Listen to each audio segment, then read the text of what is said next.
Hey. How is it going, everybody? Happy Wednesday. It's Wednesday. I had to think about that. Happy Wednesday. First of all, thank you so much for being here on this Wednesday afternoon, evening for some of you guys. As always, like, share, subscribe on the way in. Also, be sure to support your favorite content creators. You can find me on Cash App or Venmo Shay Sade. As always, I'll be sure to acknowledge and read all super chats. I'm excited about today's conversation. Shout out to you.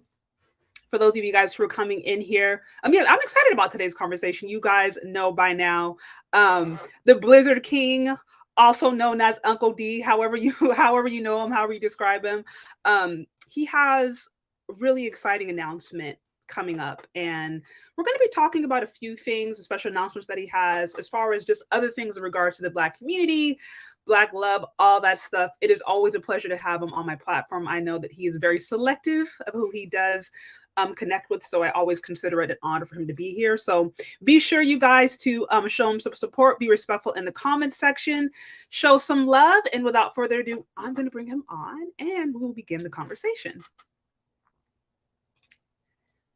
Hello. Hello, ma'am. How are you? Always good to be here. Yes, always good to have you. I know you are very selective with your time, so I always consider it an honor to have you on to share your perspective, however real or cold the truth may be. Yeah, that's what they call me, the Blizzard King. But no, I just want to say it's an honor and pleasure to be here. I am selective on whose broadcast I appear on, and I think you're the only American-based lady that I appear upon. So, because you carry yourself in a classy, dignified manner, and I respect that, and we need more of your example. So me coming here allows me to introduce my guys, people who would otherwise like me and like what I have to say to your platform. So kudos to you. Keep up the good work. Yes, thank you. I appreciate it. Much appreciated, for sure. You guys, again, while you were on here, hit the like button, show support, all that jazz. Well, I'm excited. I know you mentioned, just to get right into the topic, you mentioned that you have a show coming up, Co-Parenting with the Spurlings, that you have been teasing the audience with, you have been talking about. And so I'm excited to hear just more about your perspective around this. But I want to, first and foremost, what inspired you to start the show, Co-Parenting with the Spurlings? Well, I wasn't that good at marriage. I tried it. It didn't work out. But unfortunately, or fortunately, I had a couple of kids that were left over from the marriage. Okay. And so, since they were forever tied to the woman that I was married to, I had to figure out a way to both be a good father and a cooperative parent with this woman who we just had a testy divorce with. And so, I had to realize that the only victims in a divorce are the children, because remember, they start off with a family, and the two knuckleheads decided to break their family up. And it's not their fault. It's the two adults' fault, because the two knuckleheads decided to get together, and the two knuckleheads decided to break up. You see what I'm saying? For whatever reason. So you setting my ego aside, setting my emotions aside, my pride aside. The idea of co-parenting was not the ideal situation. There's absolutely no replacement for a good marriage in which to raise kids. So this is not a replacement for marriage. I'm still pro-marriage. I don't like the way that some aspects of the judicial system are related to divorce, but nevertheless, we had to make the best of it. My children were, I believe, 2 and not even 1 year old when I got a divorce. So, and I filed for divorce. So, okay. It was necessary. So, the smoke cleared. Some time went by, and my lovely lady of an ex-wife, the original lovely lady, let's do that. She is beautiful, by the way. I'll say that. Yeah, she's definitely beautiful on the outside. Praise God. But the thing is, the thing is, you know, some time went by. I think 2010, 2012, I started doing lawyer commercials. And, you know, as you could expect, the first commercial I did was just me saying, "Hey, I'll fight for your rights," blah, blah, blah. Nobody watches that. Who cares? You know, who cares about some middle-aged black dude talking about him? No one cares. Right. I said, I got it. So the next thing, since we're talking about cars, I have you know, had a lowrider, you know, Dayton's on it, you know, like 1990s gangster rap movie. You know, don't won't talk too deep about it, but I had it right. It was just around and had the wheels on it. It was a beautiful vehicle, Impala, alligator on the inside, leather seats, 120 spoke Dayton's, you know, candy paint. Never mind, it's a long story. But I said, let's put these kids, this 2-year-old and this 3-year-old, let's put these guys in this car, and we'll pretend like they're driving. And so I put that commercial together, went over well. I was like, I might be on to something. So the next one, so a year or so went by, and I had my 2 boys dressed up like cowboys, like Texans. And they said, "Oh my God, you know, those cute kids." And the little one overtalked the big one, and he blew everybody's lines, but it worked out. He was grumpy and sleepy, but it worked out great. You know, you get a 2-year-old up there, and call my daddy. You know, you all thought it was acting. He was just mad and ready to take a nap. But that went over very well. And so as I would be about town, people would say, "Well, man, those kids are so cute. I love those kids, man. Where's their mama? What does their mama look like?" You know, people want to see their mama. I said, "What about me? I'm the star, baby. I'm the star." Like I said, they didn't want to see me. See, they didn't want to see me. They like the kids. They want to see the mom. So, you know, I think about 4 years have gone by. So, you know, I tentatively approached the lovely lady, my wonderful, fantastic, lovely lady of an ex-wife. As I said before, the original winner of the Lovely Lady Award. And I say, look, you know, people want to know what these boys' mamas look like. And even though I tell them they get their good looks from me, you know, they want to say, we want to know what the mother look like. So, you know, in satisfying the public, we came up with another commercial called Premier Wife, First Wife. And and that went over pretty well. It definitely it won actually won an award for that commercial. And this is the one where she's sitting in the front with the kids, dressed nice, and I'm sitting way in the back, you know, like I'm unwanted and unneeded. And she said, "That is my ex-husband. You know, help me, help all that stuff." It's real. It's definitely an awkward funny. It's one of those things where you hold your breath and then you go, and so people loved it. And so we won a reward for that. And I was like, man, we might be on to something. So this is the mid-teens, the mid-2014, 15. So I'm like, well, you know what? Maybe we can do something else with this. Because, you know, you and I have been getting along all right. Not great. You know, you leave me alone, I'll leave you alone. You know what I mean? I'm having a blast. Divorce is great for me. I just want you to understand.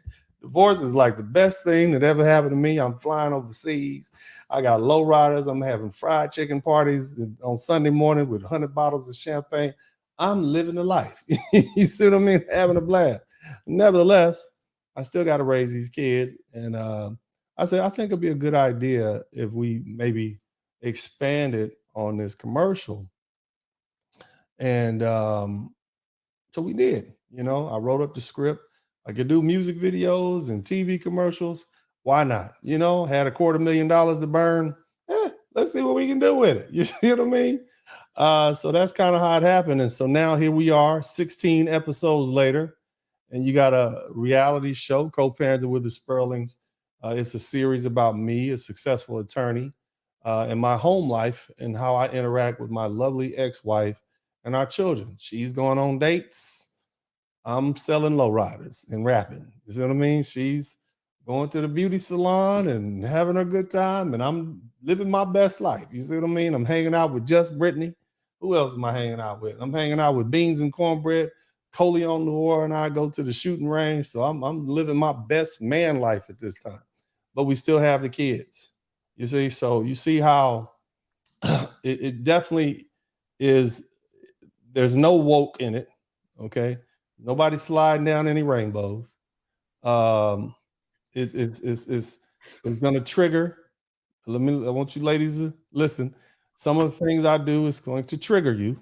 And fellas, some of the things that my ex-wife does and says to me is going to trigger you. You see what I mean? So there are trigger warnings in here. Some of the things you see is like, man, that just up. You might turn it. You're gonna have to turn the YouTube off and come back to it. But other than that, it's just co-parenting. It's that it demonstrates what they said in 2015 in the CDC as being correct. Even though Black men may not be as married as the other groups, we are the most involved group of fathers, and you'll see why. We have fun, there's jujitsu, and a lot of guys always ask me, well, how do you raise these boys to be like this? It's a lot of help and a lot of thought. So yeah, but it's family friendly. You could definitely watch it with your kids.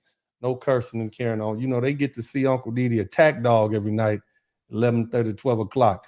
They get to see that. But now you're gonna see me in a different light. You're gonna see my all that. You're gonna be like, you just get your thing out. But I'm not gonna do that. I'm not gonna do that, Shay.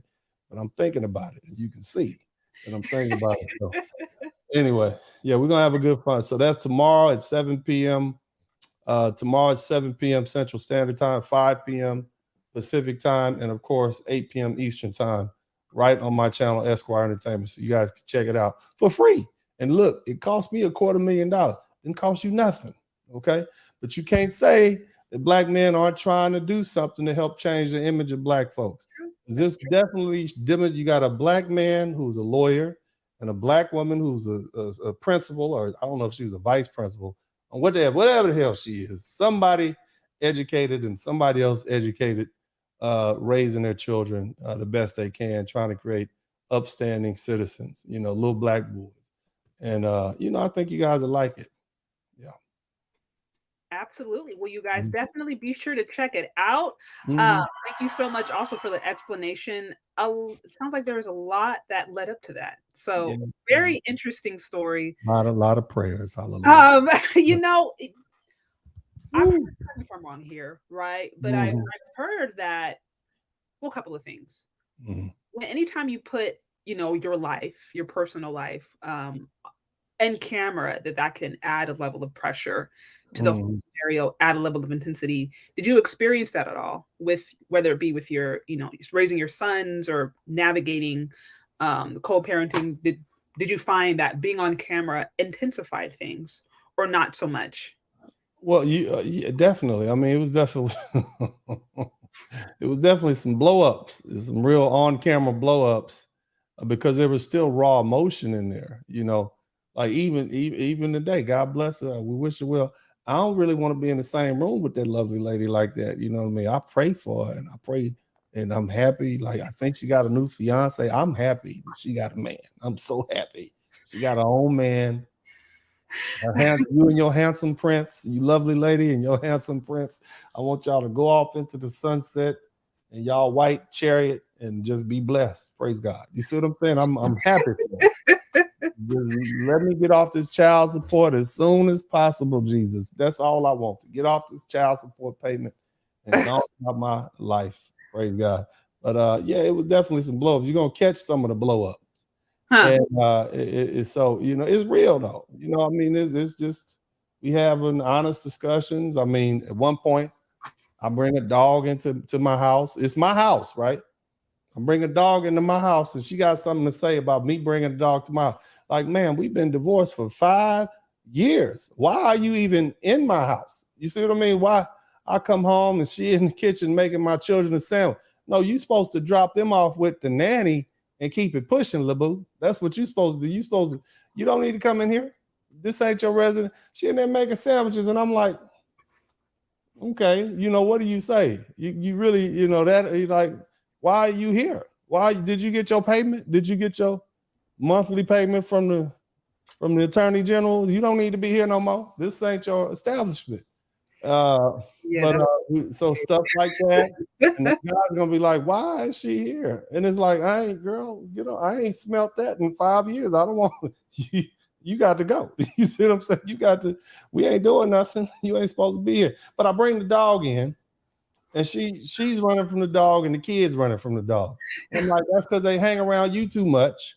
They acting like little girls, because they're responding like you, running from a dog. When I was a kid, I ain't run from dogs. I threw rocks at dogs, water balloons at dogs.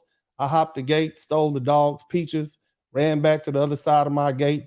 I did all kind of stuff. Afraid of a dog, I wasn't. You see what I'm saying? But oftentimes when boys hang around their moms too much, they develop female coping mechanisms. They begin to see the world from a female's point of view. You see what I'm saying? And that's what was happening. And you start seeing me building up to the point. I'm saying these boys need to be with me more.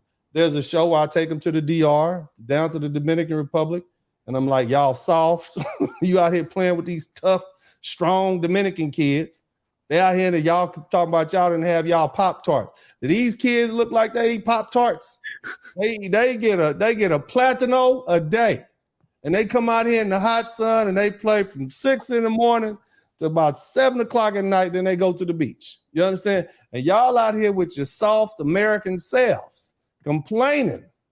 You see what I mean? I don't care. I don't care if you're 8, okay? When I was 8 years old, I used to take the bus clear across town, okay? Oh, you 8 years old, you a man as far as I'm concerned, boy. You're a man, okay?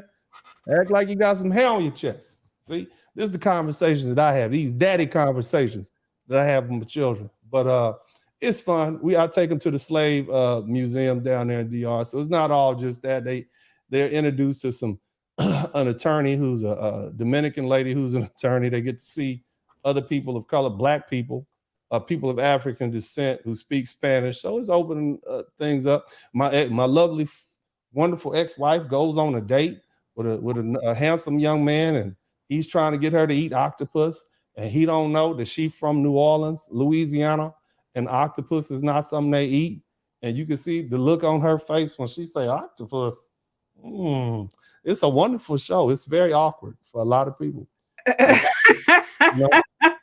I'm laughing. Some of the scenes I hadn't seen because I wasn't there when they filmed them. So it's gonna be interesting, man. Some of y'all are gonna be, like I said, there's some trigger warnings in there for some people. And I do all kind of stuff that just look like I'm too happy. You know, when you get divorced, you sad. I'm so sad. I was not sad. I was happy. I was free. I got my freedom papers. Praise God. Harriet Tubman came down, signed my freedom papers. I escaped. Look, let me say this. Let me make everybody mad. Make y'all mad now. Look, a good divorce is better than a bad marriage any day. Get your papers. Get your papers. Get on up out of it. I know I'm not supposed to say that. My bad. The holy sanctity of marriage. I know I'm not supposed to. Escape.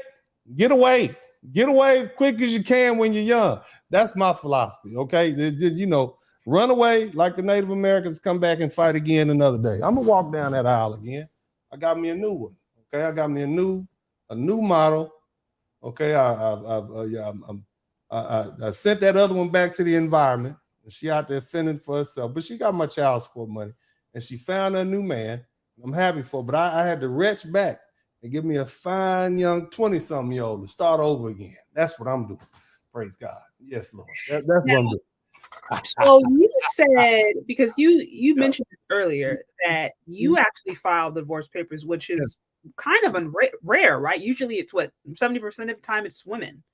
Yeah, but if you're going to do it, take the advantage. I did everything the women's supposed to do in the marriage. I did it.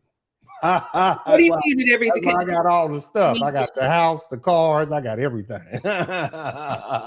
You did all the things. So you mean what you cooked? You cleaned? No, I did everything that what women girl, you need to file for divorce, girl, and that's what you need. I did all that. Okay. Oh, so you're saying you took the feminist advice. I did everything that women normally do in a divorce, and I got she wanted my lowriders. She was trying to get me in the divorce paper. She was trying to give me my Cadillac, my 1965 Cadillac on 20-inch rims. It was Crip blue with the white interior, with the drop top and the blue pinstripe. Like, what you gonna do with this? You gonna paint it pink and green and ride down Westheimer Boulevard? I was like, this is outrageous. This is what she tried to. She wanted my candy paint red, the Chevrolet Impala. This is what she wanted. No, I'm like, no, you're not getting that. So we went at it. And but I got everything that I wanted in the divorce. I got the house, the cars, Custody. Yeah, because you know, I do give consultations. If you want a consultation on how to do a divorce like a boss, let me know. Well, I mean, you being a lawyer probably definitely helped Oh, in yeah. regard. It definitely did. See, I know stuff that the lawyers won't tell you. See, let me tell you, fellas, something. In a divorce situation, you are the pig that needs to be roasted because you're the one with the money. You see what I'm saying? And so your divorce lawyer and her divorce lawyer, they damn near on the same team. They trying to get your money out of you. Your lawyer is trying to make you feel under so much threat that you're willing to pay them all the money that they asked for so that you can pay less to her. But you end up paying it to the lawyer anyway. But you know, that's why I went to law school. And then on top of that, I wrote 3 volumes on conflict. You see, so I'm a professional in anticipating threats and those sort of things. That's kind of like, that's my thing. You know, that's my, you know, everybody has gifts. That's my superpower. And that's what makes me a really effective lawyer too, because I'm a strategist, but I get the micro, the macro, and the micro, and I kind of see the game plan. But yeah, you know, I had to ease on up out of that I had to get on out of there, Shay. It wasn't working for me. I needed my freedom. Need to get my papers. Hallelujah. So you said you are pro marriage. I am definitely, yeah. I But am still okay, not. still pro marriage. Would you ever consider doing, now that you are starting over again? Yes, I am. And you know, you have your lovely new fiance, God bless. and you guys will be getting married. Would you ever consider doing a series about your marriage? I mean, I guess there's something there, you know. I mean, it's possible. I'm never gonna say no.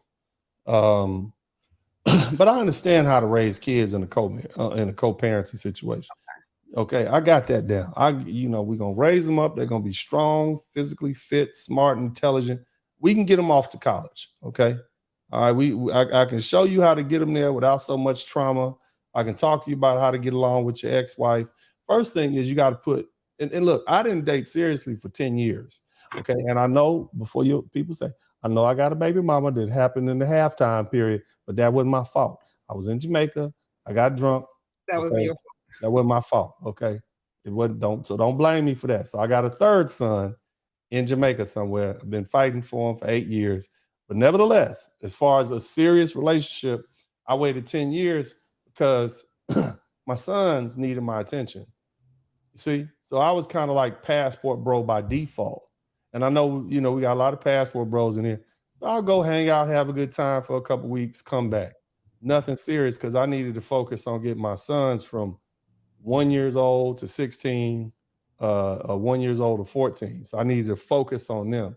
See, it's hard. A lot of men, this is a statistic, a lot of men leave their children from their previous marriage when they get a new woman. The average age, right? The average time period that a divorced man or whatever, once the custody agreement comes down, 8 years. Most men do 8 years and then they're gone. I've been at this for 14. You see what I'm saying? So the reason is because the commitment is so hard sometimes. You got to deal with this ex-wife, you got to deal with the kids, you're the weekend daddy. It just becomes you don't feel appreciated. And I felt all those feelings too. But one thing I do to go refresh myself is I would go down to the DR. 8 women in the jacuzzi, and I fly over to Colombia and, eat well, live well. It's like the New York to South America. Come back rejuvenated, bam. You see what I mean? So, I don't know if I could do a blended marriage show. Okay. Because that's a lot of moving parts in there. And like I said, she got that handsome prince. Let them do that show. Let her and that handsome prince, let them create that show. I'm cool on that one. You know what I mean? I've done enough. I think this 16 episodes that we have of Co-Parenting with the Spurlings, which starts tomorrow and which will play all the way up through October, will be enough for you and the other people on the YouTube to look at and say, yeah, this is timely. You could break down, and there's so much red pill content in there. I use my ex-wife's hypergamy against her. I'm going to tell you, I haven't told nobody else. You and I break news when I come here. So there's a scene where I give my ex-wife a beautiful, expensive gift that most men don't even give their ex-wife. They don't even get their current wives that. And what does that do? She's gonna be looking at that beautiful gift that I gave her versus a beautiful gift that some bum is trying to get. He should be like, you can't do it. So I use hypergamy against her. You see what I'm saying? Now, why do I do that? You're so selfish. Then I do that because I want to keep men out of her life while my children are young. You see what I'm saying? Oh no. Oh my God, how dare he? He is so selfish. Yeah, I know it's cold blooded, but see, you have to have a certain lens to be able to look at this. See, these shows are the product of my mind. And at that time, I was listening to BGS Idmore. I was listening to Obsidian. I was heavy into, this 2015, 2016, this whole red pill thing was new to me. Like, ooh wee, this is good stuff. So there's other people out there to see. So I'm like, well, how do I flip this and begin to incorporate this into my co-parenting situation for the best interests of my children? And that's basically what I did. So it's a lot. Back then they didn't get it. Y'all should get it. You see what I mean? You all, the intelligent ones amongst you who really analyze what's going on, you'll be able to say, I know just what he's doing. He just used her hypergamy against her. That's what you're gonna say. So the next is she go out with this dude, handsome young man. Like she looking at him like, you look at this big ass. Look, you can't compete with this. You see what I mean? It's already bad enough. My husband is his ex, is a lawyer. He's 6 feet something, and I was small and I was handsome and svelte back then. I had I was looking good, but but those are things. And when you see that, you can be like, darn it, that is so manipulative. Strategic. Yeah, it's strategic. Yeah. So praise God. Go ahead. Hallelujah. I was going to ask you about that, but real quick, I just want to acknowledge some of the super chat. Shout out to you, Marco Polo, with the $4.99 super sticker. I appreciate you. Also, shout out to you, Kevin C, with the $3. A shout out to Shay, Sade, and the Blizzard King. Thank you so much. Also, I want to acknowledge David White with the 10. Support Black media. Yes, absolutely, guys. Like, share, subscribe if you like what's going on here. Be sure to support your favorite content creators. The best way that you can ensure that the content and the messages that you like are going out there is to support those who are actually promoting your message. So like, share, subscribe, hit the super chat. Also be sure to go and check out Co-Parenting with the Spurlings. That's going to be airing starting tomorrow on his television show and Dennis Spurling, right? And then also on Esquire on both channels, correct? That is correct. Yes, ma'am. Yes. That is correct. Yeah. So be sure to like, share, subscribe. It is free for y'all. And he invested $250,000? So it cost me about $250,000, and I'm the whole time like, I ain't never gonna get my money back for this. But it was a labor of love. Here's the thing: it's gonna air live. So if y'all want to donate to the super chats, we taking ones, tens, fives, hundreds, thousands, whatever you got. See, I'm not gonna tell you, hey, I'm gonna build a school and then ask you to help me build the school. I'm not gonna do that. What I'm gonna do is create whatever it is I'm gonna create and say, hey, look, I did it already. All y'all got to do is get in where you fit in, baby. It's already, the work is done, baby. Just help contribute. You understand? Praise God. Praise hallelujah. Yeah, I'm gonna build a school, and then you got to pay me. You got to help me. That ain't how you build a school. That's not. No. What you do is you build the school, and then you have a service for people, and then they pay you for that. Not, I'm gonna build a school and then everybody else pay for it. Where's your money at? Praise God. I got nothing to say that, but definitely shots fired there. Yes, definitely shots fired. Well, so you made interesting points, because I did want to ask you how you managed other men coming into the life of your ex-wife, who she's a very beautiful woman. So I'm sure she's beautiful, I'm sure she had pursuits, but I mean, you kind of explained being strategic. So it sounds like, for lack of a better term, you basically went out of your way to try to help keep her single until your sons were at an age to where you were able to manage her having another man? Is that a problem? Is there a problem with that? Just a question. I'm just I understand. She didn't know it at the You time. didn't know it. But you were using you're saying her psychology against her, because whether or not she admitted it, everybody that she was going to be dating after that point, she was comparing to you. She would never say it. Yeah. First of all, you got this black man who's a large presence in your town. Everybody knows him. Like I said before, I was handsome as felt back then. Okay. I'm having all these parties. I'm all over the internet. I got Bentleys and Cadillacs, and I'm having yacht parties. And so they'll be like, oh yeah, you're Dennis Spurling's ex-wife. So they little baby balls already just shrinking up that big when they you got to stand in the shadow of me. And then on top of that, I'm a heavily involved father. So I'm constantly picking my kids up. They always talking about their daddy. We love our daddy. That's our daddy. We go to karate with our daddy. Our daddy take us over here. Our daddy this, our daddy. Gotta run a man up out of there. You see what I mean?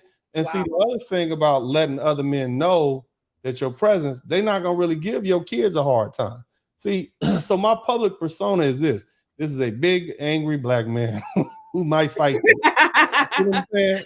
And so we don't have issues of stepdaddy picking on your kids. You see what I mean? Because like, you know, it's a lot going on. Like much of what I did back then was to send messages, send shots, and let people know like I'm not to be played with, and my kids aren't to be played with. And the mere fact that I can convince my ex-wife to come do a TV show with me, commercials before that, what do you think we going? Y'all, somebody think they got to be something going on between them, right? That's the thing. You got to think. But see, that would be a mistake because that's not how I operate. See, if you start messing around and you just open that dark, deadly door again, you don't want to do that. Don't open them dark, deadly doors again. Keep them doors closed. You see, that confused the kids. That's one rule in co-parenting. Don't go dibbling and dabbling over there no more. You close that door, leave that door closed. Okay, don't do that. You can give her gifts, give her money. And that's another thing I was doing. I would send my kids over there to a birthday, a dozen roses, 2 dozen roses. So her little boyfriend, whoever it was, come over the houses, a dozen roses on the table, and she getting gift. I know. Cheers for me.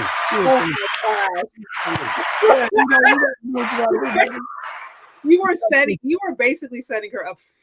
Yes, I was. And y'all get to see 16 weeks of me, being the puppet master. You know what I'm saying? That's why she can't keep a date. That's why she just got a man now. That's it. Praise God. Hallelujah. Mm-hmm. So, do you think she regrets losing you? I hope not. I hope she don't. Because with all the different things going, I mean, y'all know what happened in the marriage, but even no, we both hate each other equally. We hate each other equally. We do not. Hell no. We got beautiful children though. We have beautiful children, but we don't like each other. We don't like each other. No. We don't like each other. No, because it's so. Now, granted, I haven't seen. We haven't seen the show yet. I will, but we keep up images like, hey, how you doing? You back again, huh? Let yourself in. All right, praise God. One day I dropped the dog off at the house and left. I'm sorry because the kids wanted the dog, and I told her, you offending the dog. Don't make the dog angry. You hurting the dog feel. Big head Rottweiler. Look like a big. I'm like, keep the dog. The kids like the dog. Y'all bond. And I left. I drove off.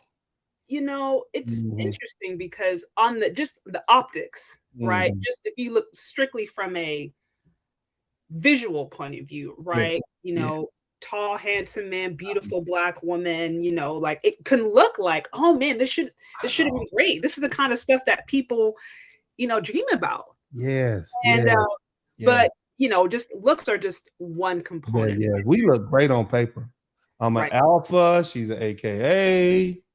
I'm a lawyer. She's a school teacher. She got good hair. I got most of my hair. I mean, I'm just telling you, we look great on paper, but it didn't work. Praise God. It did not. It wasn't there. Yes. And I think, hold on. I think after you listen to this lovely lady for a little while. In a couple of, I bet after the first episode, I understand why it didn't work. I do. I think if you examine, if you just examine her tonage in her conversations and her friendship groups, I think you'll understand.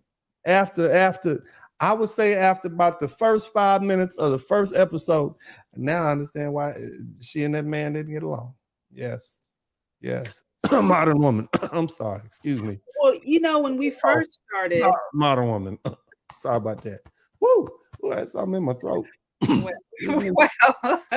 well, when we first started, you made mention of I think you said something to the extent of me being bad at marriage for the first time.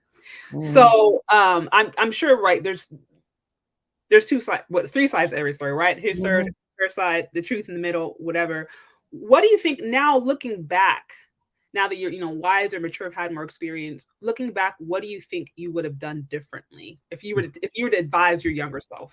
The first thing I would have done is not get married. Okay. Okay. That's the first thing I would have done. Not get married at 30 years old. I would have waited. You see what I mean? Okay. That's that 50% of the divorces could stop if you just didn't get married that young, especially as men. Shout out to my frat brother. But the other thing is, when you, as an older man, you understand that you have got to communicate very early on in a relationship. Okay, so you meet somebody, y'all having a good time, you're going to the Cheesecake Factory, it's all good, dancing and whatnot. It's all good. And then she popped up, well, where are we going with this relationship? Is this serious? And at that point, you need to get serious. You need to say, okay, you want to be serious? Here are the rules and regulations. Okay, here's what I expect from you. Okay, what do you expect from me? And at that point, if you realize you have different expectations than I do, then we don't need to be together. You know what I mean? If you feel like you need to compete with me, then we don't need to be together. If you feel like you want to have kids, I don't want to have kids. We don't need to be together. You see what I mean? And then you can kill it right early on. Then you just had good feelings. And yeah, it was great knowing you. See you in the streets later. You see what I mean? So communication early on. See, at this point in my age, I have boundaries, and I expect those boundaries to be observed. Other things that I do that I didn't do. See, I used to like to argue back, because I was young. You full of that testosterone.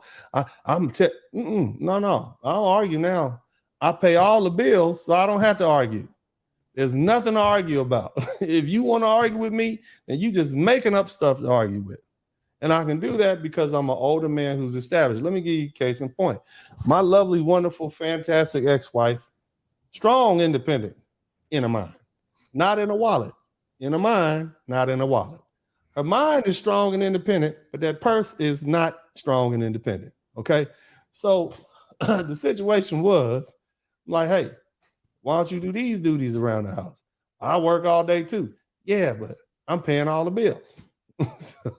Okay, well, if you want to do 50-50, okay, cool. You pay half the bills, and then I'll pay half the bills. I don't like that. Why you don't like that? Because you make more money than me. But you strong and independent, though. We equal. You want to be equal? Let's be equal. You got to pay your way, boo. I'm talking about you can't just be, I'm strong and independent until it's time to come to the cash register. No, put your money up. We got these pork chops and these collard greens over and these fat back for your ground. I don't eat pork, but I know that's what your mama. Come on, put it up. See, that was the problem. See, now I've eliminated that conversation. Yeah. I pay all the bills. Now, not all them silly bills. I'm talking about the major bills. I don't pay silly bills. I don't pay cell phone bills. That's your own goddamn cell phone. Pay your own damn bill. All right. But other stuff I pay. You see what I mean? That way that argument is going. Who's cleaning up the house? Ain't nobody cleaning up the house. The maid is cleaning up the house. Pay for that. Okay. Vacation. Pay for that. And what you want to argue about now? You see? If you want to pick something to argue about after that, and there's a whole bunch of other stuff. You see what I mean? Like this is so sad. And I want y'all to hear me. This is sad. I want you lovely ladies to listen to this. Listen, I want you to hear me. Y'all have these great men. Y'all have these great men, and then give them a hard time, you break their little hearts, and then they go off into the environment, and then some other woman to pick them up, and she reap all the benefits that you gave away. See, my new fiance, I think she's probably my biggest expense. Not because she asked me for anything. You see what I mean? But just because she's kind. She's kind. She just kind. Like, she kind. I ask her to do stuff, when you think it's gonna be an argument. Okay, she might say a little something, but then the next day she come back and apologize. My God, you apologize? You gonna get we was at the Galleria. You ever heard of the Galleria? I went up there. I got a Burberry coat for $3,000. It's hot as hell outside. Just because she's kind. She's kind to my children. I got a damn cat. She's kind to the damn cat. I don't even think I like this damn cat anymore. But her and the cat got a great relationship. You see what I'm saying? She's kind. And as an older man, I can appreciate a kind woman now. You see what I'm saying? So ladies, try being kind. When you got a successful man, he don't really need you for a lot. When you get this age, the only thing I need every day is food. Understand what I'm saying? I only want to be bothered. I don't want you to be outside the house, but just be up in the rafters somewhere and be there if I want to look at you. But then I'm gonna leave you alone. You see what I mean? Because that's how men are. We don't want to be bothered. We want our peace and our happiness. We want our peace of mind and our happiness. All I want to do is make money, take care of my kids, take care of my family. That's it. And she know how to play that role. Now, my ex-wife, bless her wonderful soul, I know she got this handsome prince, this wonderful, beautiful, handsome prince that they in love deeply and all that. But she's missing out on the benefit of these millions. And all she had to do was just ride. You see what I'm saying? That's all she had to do. So I just want y'all to think about that, ladies. That man that you throw away, that you say was so bad, when another woman pick him up and say, this is pretty damn good here. And if you ask my my fiance, she'll tell you that, you are probably one of the best men I've ever met. So when I say it's my fault for the demise of the divorce, that's just me being an adult. You see what I mean? If you want to nitpick and say, yeah, it was some stuff she could do. But as a man, I asked that woman to marry me. So if it go bad, guess what? My damn fault. At least that's what my family law told you. It's your damn fault. You the one that got married to the damn fool. I'm just trying to get you out of it, Mr. Spurling. All right, player. I agree. You see what I'm saying? So it's about being the bigger person and accepting fault. I know it's but if it what? Yeah, whatever. Just accept fault, learn your lesson, move on. You see what I'm saying? Be the best person you can be. I didn't talk so much. I'm sorry. What else you got to say? It's an interview. It's all good. I'm listening, taking notes, learning. So a couple of things, because you mentioned, well, okay, first of all, when you guys got married, were you kind of at the, I guess, would you say, the climax of your career as far as really taking things off, or you still? Hell no. Girl, please, ma'am, please. Let me see. What year was that? I've been practicing law. I got married in 2005. I met my ex-wife in 2004. I've been practicing law 1 year. Okay. I went back to law school. So from 2000 to 2001, I was in law school, getting an LLM. From 2002 to 2003, I was a law clerk. I wasn't making no money then. Okay. Then I went to work for this associates law firm. In 2003, they wasn't paying me nothing. And so by the time I met my ex-wife, I was broke. I think I had to borrow some gas money one time trying to get home. The check was late. No, I ain't had no money. No, I didn't turn a real corner and start making real money. And that's better than 5 a year until 2014. You see what I'm saying? Okay. And my divorce was finalized, praise God, in 2011. So had she just hung on, had that sister just hung on, or she had just retched in there and hung on just a little bit long, she could have got a much bigger divorce settlement, but it wasn't meant to be. Praise God. But you mentioned holding on, but you're the one that initiated the divorce. Prior to that, would you say that there were indications and you're letting her know, like, hey? Yes, it was a warm-up period. It was like, look, I'm not happy. And it's like, you know how lovely ladies can be sometimes, unless they are. They feel like it's a contest, and I'm not saying anything disparaging about a lovely, wonderful, fantastic ex-wife. I'm just saying we didn't speak the same language. Yeah. We didn't. We just didn't. The fiance I'm with now, if I ask her to do something, I don't really, I might get a little, but after a while, it's like, okay, baby, I get it, no problem. She get the big picture. You see what I'm saying? It's not, you can win the arguments and lose the war. You see what I'm saying? Sometimes, lady, and my advice is something, if you got, first of all, a man like me is going to have options. A lot of them. A shitload of them. More than your typical NFL player for a lot longer.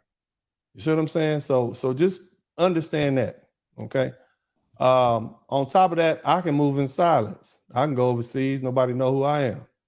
You see what I mean? I can do it. I can have a villa. I can do all that. I pull my Bentley up. The rappers got their Bentley. I'm in my Bentley. I got my low riders. They got their low. We all in the same club. They in this section. I'm in the one next to them. Mine look better. You see what I'm saying? I got better looking women because, I'm from here. They just came in to play football. So, I have options. So what you don't want to do is make a successful man start looking at his options. Again, when I got a divorce, that was the best thing that ever happened to me. I'm free. I get all my own money, and all I got to do is pay you this monthly stipend of child support, and you got to babysit kids all week, and I'm free for the rest. That is wonderful. Think about child. I want you to analyze this. You got to watch them kids for 24 days out the month. And I got 6. You how much would it cost to pay a babysitter to watch your kids 24 hours a day, 7 days a week for 24 hours straight? Now, add them hours up, or subtract, do some math, and figure that's less than minimum wage. I basically got a less than minimum wage babysitter to watch my kids, and she got to be responsible for them because she the mama. You see what I'm saying? So yeah, I was freedom. It was great. But I'm sorry. Did I make anybody mad in here? Praise God. Nothing outside of the norm. Would you say that? Do you think if your financial situation had been different, that there would have been more respect? 1, and then 2. Do you think in general a man having money, in a relationship or having success, whatever, that is going to command respect from the women, or just a modern woman is modern, she ain't gonna respect you if you got money or not? I think the more money you make, the further they move the goalposts. Because in my travels, I got a chance to interact with men in the DR, men in Colombia, and my taxi driver down in Colombia, who's probably about 5'2", got more respect from his family than I got from mine. Even my own mom, all of them. Okay. You see what I'm saying? The guys who have blue collar jobs or no jobs in places like the DR, they get more. The kids, the little boys get more respect. They get more service. They get women bringing them trays of food and stuff like that. They get treated like more of a man than I did. And that's the thing that these passport bros are learning. The brothers are learning that I can go overseas no matter what my occupation is. The mere fact that I'm a man entitles me to respect.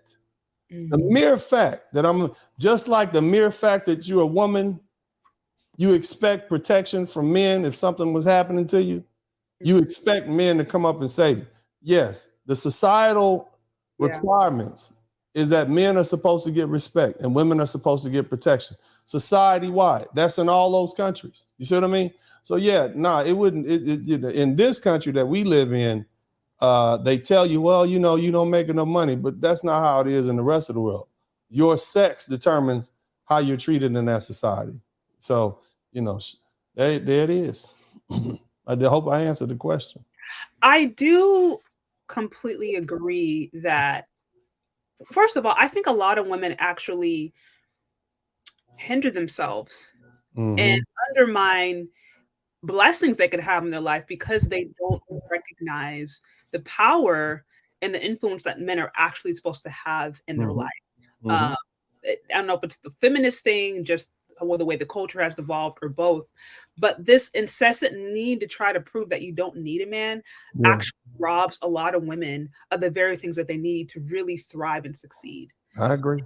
This is why I don't think there's a lot of women today. I think they don't understand like principles and laws of the universe, the way things are established, and not understanding the blessing of a father, the blessing of a husband when those things are God ordained and when things are in order, and how there's just certain things in your life that work out, not even because, not for no other reason than because that's just the way God created it, and that's the way things operate.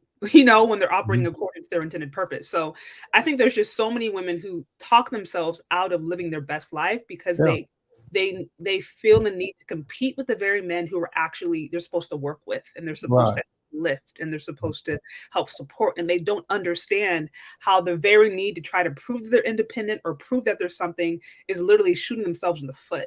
And it's the most hard thing to me. Yeah, and the thing is, like, I'm a hard man. Like, I'm a throwback to the guys from the 1940s and 50s. I'm that type of man. I'm a producer. I think Kevin said it best. You're the typical American man. You're the typical father, masculine man. That's you. Nothing fruity. Nothing too, ain't no city boy, nothing. I'm just a typical provider male. You see what I mean? And so I'm not somebody you can fight with. All you got to do is feed me and send me off to work. I'm gonna make money and come home. You see what I mean? And that's it. If you play your role, I'm gonna play my role. We're all gonna be rich. You can live well. You see what I mean? One of the first things I did when I start seriously dating my fiance, I got an insurance policy. I think I got $3 million in insurance because I don't want to ever have to be subjected to anybody else. You see what I'm saying? So these are the type of things I do. I got a will. My house is paid for. All my cars are paid for. See, this is the type of responsible man that I am. Now, it's unfortunate. I mean, my fiance is Afro-Latina, so she is of African descent, but it's unfortunate that I had to leave the Black American community to find a woman who could actually appreciate that. Now, I know you said, but there are good women out there. Yeah, they're good women. They talk nice, they cook, but they don't appreciate that. You see, they don't appreciate that level of forethought and sacrifice so they can say, oh my God, I could just rest easy. This man he's got it all under control. Let me say it like this. I don't need a woman. I want a woman. I don't need a woman. I want a woman. You see what I mean? A good, decent woman who's going to be there for me and who's going to fill in the gaps. My big ass for the last 10 years been in pain. I had issues because of not being able to sleep, insomnia, those sorts of things. Come to find out I had high blood pressure. She made a doctor's appointment, sent me to the doctor, gave me some medicine. I've been feeling great for about the past 2.5 years. I might not stroke out now. Ain't that something? The other thing is, my back is hurting all the time. Maybe you should go to a chiropractor. She came and filled in my gaps. Instead of competing with me, she figured out what is it that this man needs, and let me try to fill these gaps in. He doesn't need me to tell him to get up and go to work. He doesn't need me to tell him to go make more money. He doesn't need me to tell him to cut his hair. He doesn't need any of that. But let me find out what I need. High value men, as Kevin Samuels used to say, don't need much. But a woman who can turn her hand and learn her man. Remember those? Don't blame Mr. Charlie. She's turning her hand, and then in other words, she's working while she's observing her man, and she knows how to fill in those gaps. And that's what my fiance did. And it's like, well, damn, I got to marry you because you already know what to do. You see what I'm saying? Yeah. I can't replace you because you take care of me. You don't yell at me. You're nice. You know, it's just it's wonderful having a woman. Somebody in your comment section said, if we had dated longer, my ex-wife, if she had, no, it still would have failed because as a man, I didn't establish those boundaries. I couldn't even appreciate a good woman yet. You see what I mean? Even if my ex-wife was perfect, I couldn't even appreciate her because I didn't know what I needed. Leave these young men alone. Let them go prove themselves. When they get 35, 40 years old, 45, they'll be on their train track, headed in the direction that they headed, and you can figure out which train you want to get on, ladies. One of the first things, I know I'm bloviating and talking a lot, but one of the first things I told my fiance, I said, look, this train is headed that way. I'm headed that way. You can get a first class seat on this train and we can go that way together. I don't need you to drive. I don't need you to tell me how fast to go. I'm going that way. If you want to get on, get on. First, you're going to have to live a good life. But we're not going any other directions. You see what I'm saying? And if you want to get off, you're welcome to get off at any time. Let these men prove themselves. That way you know what you're getting. You see what I mean? But, you know, that's about all I got to say like that. Question. You said that you didn't know when you were younger that you didn't know what you needed. You didn't know what you were looking for. And you also mentioned not getting respect from your ex-wife. I got respect, but it was. Go ahead. Let me. I didn't want to. Maybe not to the level that was substantial enough for it to maintain the marriage. I didn't get the respect that those guys in those other countries get simply by being men. So do you think that what you chose early on, would you say that was shaped from the experiences you had earlier on with other women in your life? Maybe sisters, cousins, mother, aunt? I would say that exactly, yes. We as Black men in this country are socialized to take very little, as far as expect very little as far as respect and appreciation. In some kind of way, when you get to the point where you've accomplished all these things and you've made more, intrinsically, you know, something's wrong with this. I don't know what's wrong with it, but there's a problem here. I know that I'm supposed to be getting a whole lot more respect than this. And so when I look at my white friends and my Hispanic friends, many of them make a whole lot less money than me, less accomplished than me, and they get a lot more respect and deference from their family. And then when I go to countries like Colombia and Brazil and Dominican Republic, I'm like, man, these dudes are treated like kings. Even the little boys are treated like kings.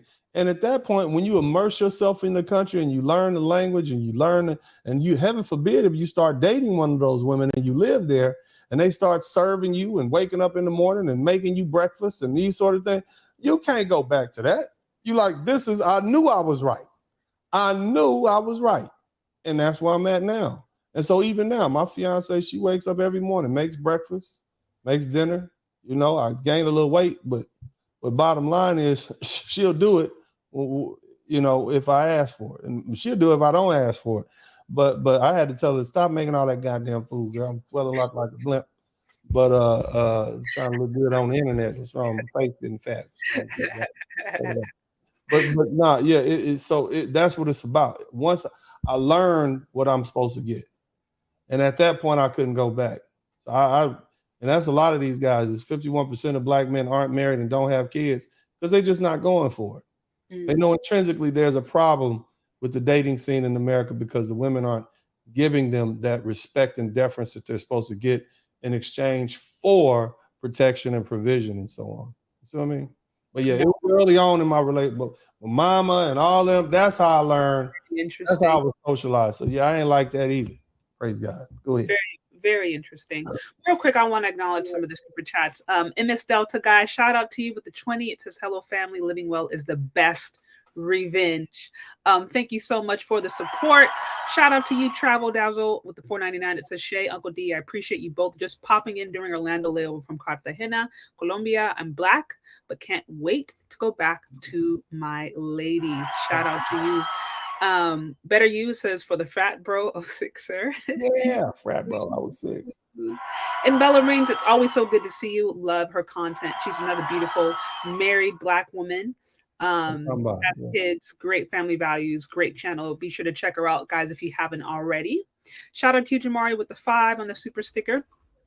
So I know we're we're at an hour. I want to be cognizant of your time. I have a few more questions, but I know we said we were going to try to keep this. Yeah, I got some more time for you, Shay. I don't, like I said, I don't go on everybody's channel, but you're a very respectable woman. You're a married woman. You definitely, I see some of my guys in here. I'm glad that they're over here. And it's good for them to see me interact with a nice lady, a kind, dignified lady. They get it twisted. They think I'm angry and mean all the time. No. I'd be nice. It's just like I like respectable Black women. I like respectable women, period. Respectable Black women, especially, that make us look good. You see what I mean? Those are the women that we need to reward. Okay, fellas, let me just say this real quick. We need to uplift the good women, not these strippers and harlots out here. We need to uplift and reward the good women so we can have more of them. But as long as y'all out there buying Cardi B CD and telling everybody how fine she is, you're going to get a bunch of Cardi B's, man.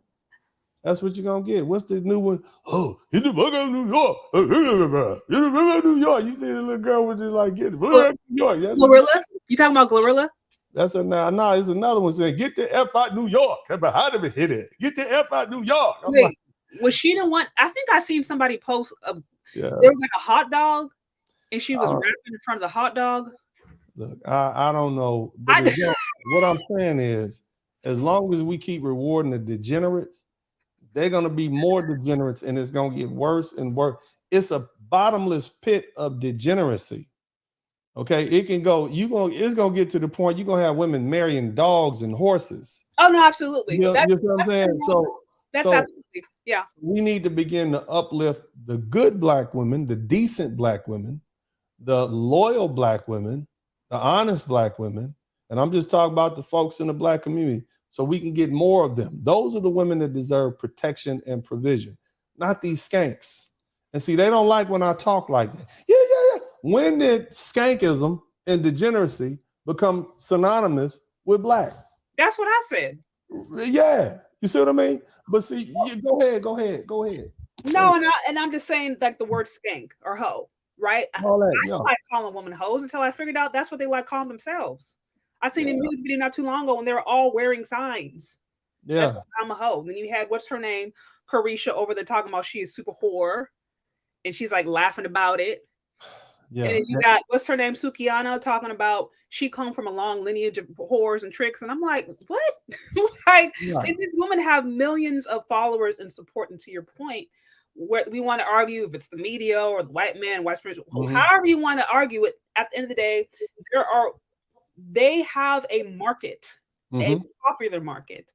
So there is enough women and men out there who are supporting those kinds of women to think that that's okay, and for that to progress, and for that to be promoted, and for them to get quite a bit of money. All those women I mentioned are not poor. They are being compensated for acting like whores, literally. Yeah. So, and like I said, I don't identify with that. And then Lizzo over there talking about Black culture is twerking, and shout out to all my tricks and prostitutes. I'm doing this for the culture. Like, anonymous. I'm like, what do you like? It's just, to me, it's really disrespectful, because again, there's this constant push to try to conflate stripper whore culture with Black culture, and I'm like, that's not true. It's just not. It's not. And what I do is I provide that iron fist of destruction, which provides women like yourself the opportunity to say, see, if you don't listen to me, you're gonna have to deal with him, and he's not gonna be nice about it. He's gonna talk about you every day. Every day. He's gonna make you feel like you're that big. You see what I mean? He's gonna talk about how your body odor smells. He's gonna talk about everything, about how you don't know how to treat men, your children, your men are leaving you. You see what I'm saying? So the thing is, I'm filling a role here.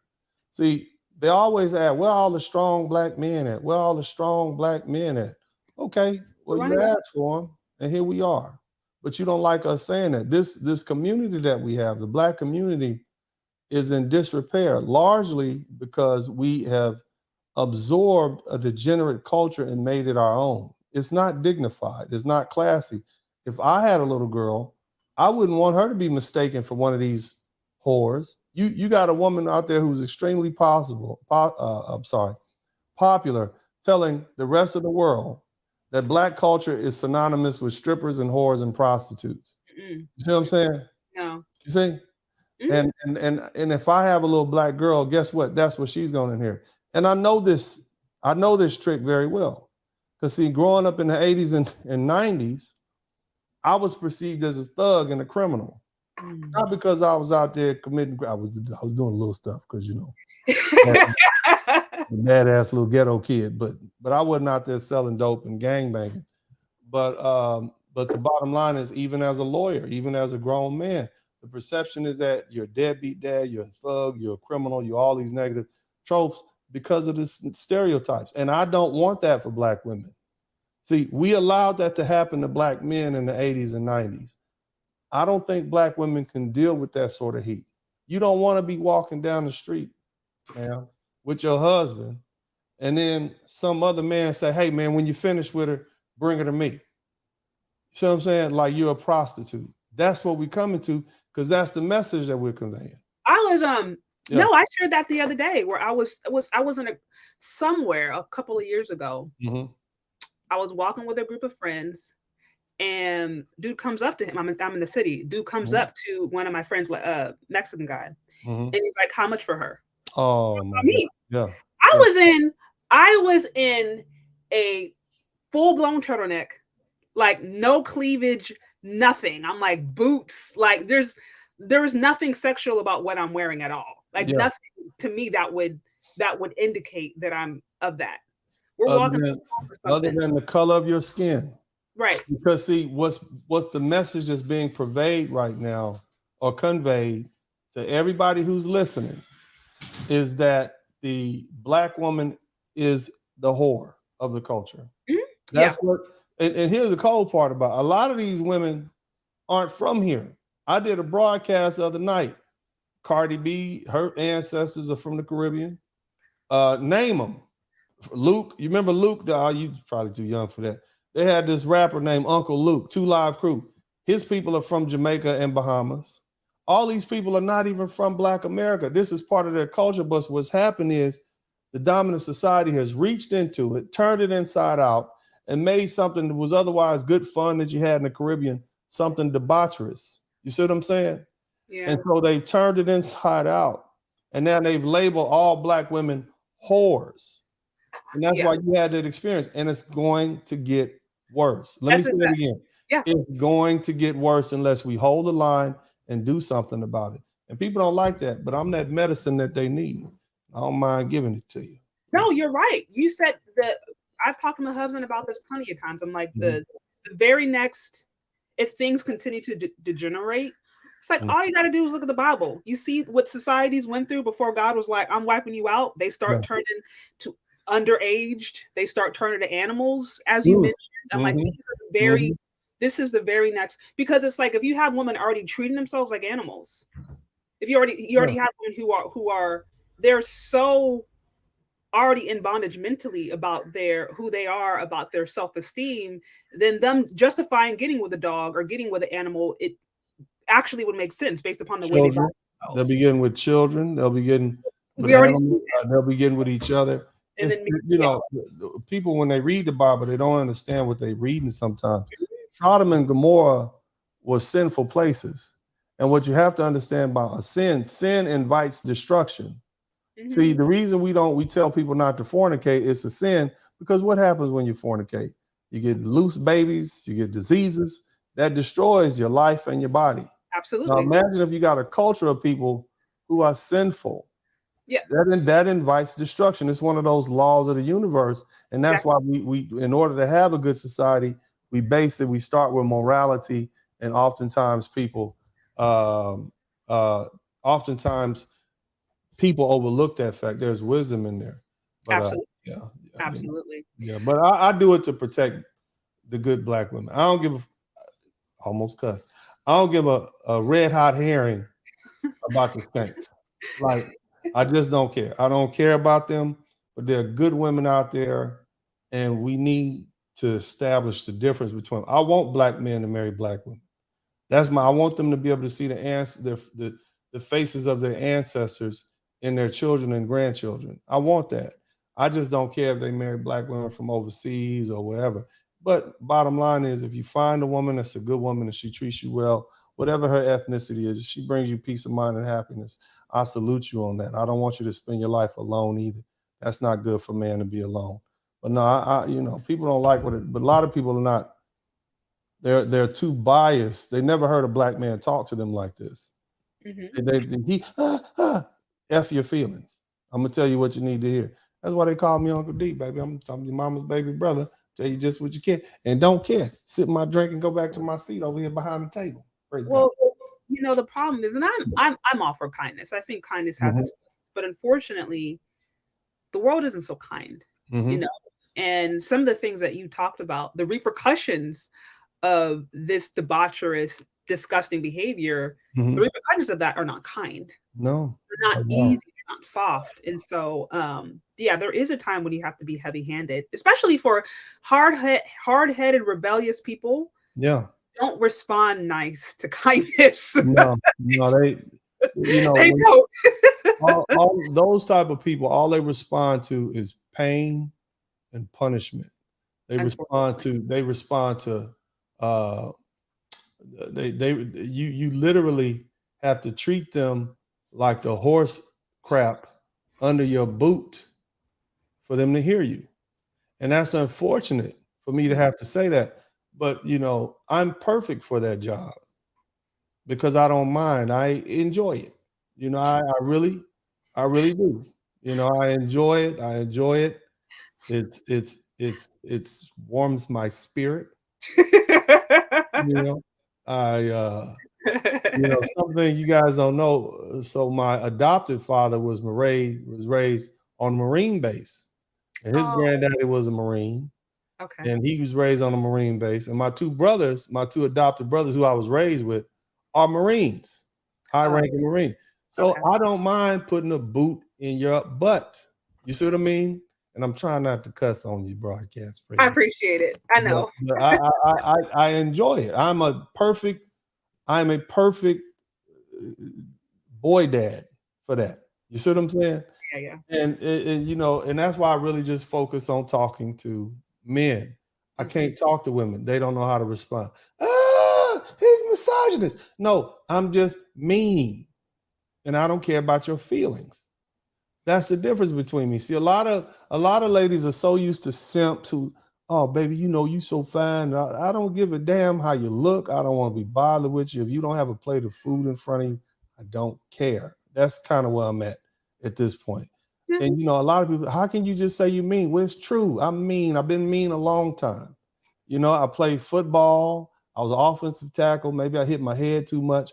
My coach said, you've gotten a lot meaner but since you start playing. Yeah, I don't know. I'm a mean person when I'm practicing law. I can be kind. I have a cat. I like a cat. I like old people. I'm nice to kids most of the time. Let's say some ugly, bad kids. But I enjoy it. This is what I'm built for. You see, but it's not, don't take it personally.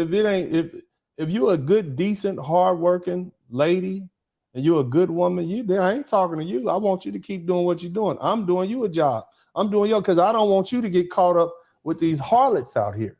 Because see, these harlots are making it hard for all the good black. We ain't gonna have no good black women if we just keep letting these harlots and whores get away with just broadcasting the reputation of all black women as harlots and whores. It just that's where we at.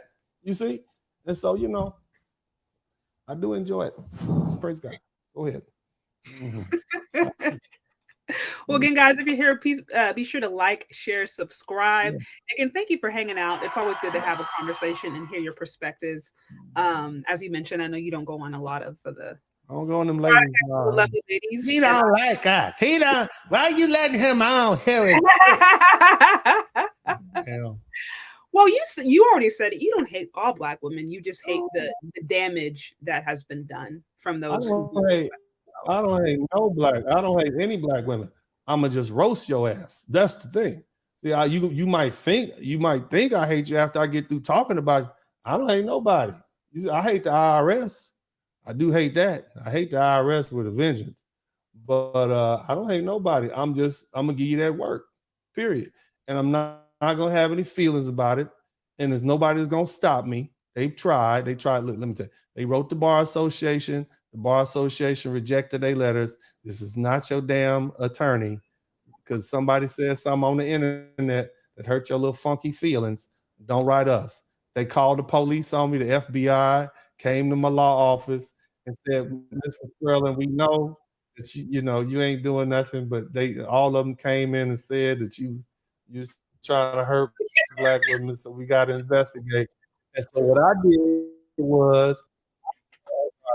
did was before the police came to my office, I investigated his ass, and I said, "You got an assault charge back in 2000. Why are you a police officer?" "Oh, well, I investigated you too." I said, "Well, good." And I said, and let me tell you what's going to happen. After I get through talking to him for about 45 minutes, I said, "The next time you call me, I'm going to sue that person from New York that you wasn't supposed to give me the information, but I got it from. The person from St. Louis that you wasn't supposed to give me that information, but I got it from. And the person from Virginia who called anonymously that you wasn't supposed to give me that information. And I'm going to sue them under civil RICO charges. And you're going to be my star witness. So go ahead and call me again with this foolishness." And he said, "Okay, no, miss, we don't need to meet." I bet we don't. So, what I like to do is take people's, I'm going to say one cuss word.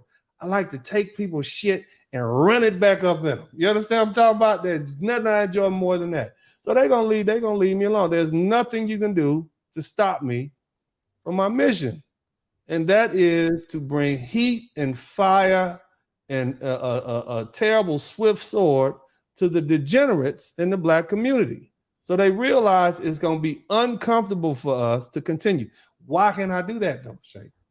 I can do that because now in 2023, 63% of black men have reached the middle class. This is not 1960, where only 30% of us have reached middle class. It's more of us than it is of them. And so now this is a perfect time with a super majority like this for us to go ahead and take our reputation back with a vengeance, get these skanks up out of here, push these skanks. And look, I like skanks. Look, shout out to all I do in the strip club. There ain't nothing better than the night. Here you go, baby. Here go 3 ones. I got all in the strip club. That's the party. You need some skank. We don't want no good girls up. Oh my God, I can't believe. We don't want you. We want to see the skank. Let's put the skanks back at the strip club and back on the strip.